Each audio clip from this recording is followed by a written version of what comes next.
প্রিয় সৌদি প্রবাসী বাংলাদেশি ভাইরা, আপনাদের জন্য একটি বিশেষ গুরুত্বপূর্ণ খবর। আপনারা ইতিমধ্যে অনেকে ভ্যাকসিনের কথা শুনে সবাই দেশের মধ্যে একটা হাইহুতাশ শুরু করেছেন।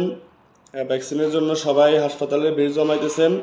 আপনাদের জন্য গুরুত্বপূর্ণ হচ্ছে এই যে সৌদি আরবে যারা আসবেন তাদের জন্য ভ্যাকসিন সবার জন্য বাধ্যতামূলক নয়। আমরা একদম বাংলাদেশ মিশন থেকে খবর নিয়েছি এবং শতভাগ সত্য খবর আপনাদের মাঝে প্রকাশ করতেছি। শুধুমাত্র যারা ওমরায় আসবেন, বড় হজে আসবেন, কিংবা যারা ভিজিট ভিসায় সৌদি আরবে আসবেন তাদের ক্ষেত্রে ম্যানিটাইজেশন ভ্যাকসিনটি বাধ্যতামূলক করা হয়েছে। যারা কাজের জন্য আসবেন, ওয়ার্ক ভিসায়, কিংবা যারা ছুটিতে দেশে গেছেন আবার দেশে আসবেন, ফেরত আসবেন, তাদের জন্য মোটেও ভ্যাকসিনটা বাধ্যতামূলক করা হয় নাই। এখন অনেকে দেখা যাচ্ছে ছুটি কমিয়ে তারা দ্রুত সৌদি আরবে আসার চেষ্টা করতেছেন। অনেকে টিকার জন্য হাসপাতালে ভিড় করতেছেন, মারামারি।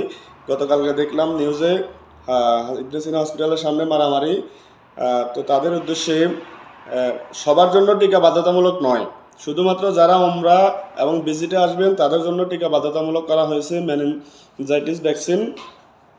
তো আপনারা যারা কাজে আসবেন কিংবা দেশে ছুটিতে গেছেন তারা নিশ্চিন্তে থাকতে পারেন এবং যথাসময়ে সৌদি আরব আসবেন সবার জন্য শুভকামনা রইল।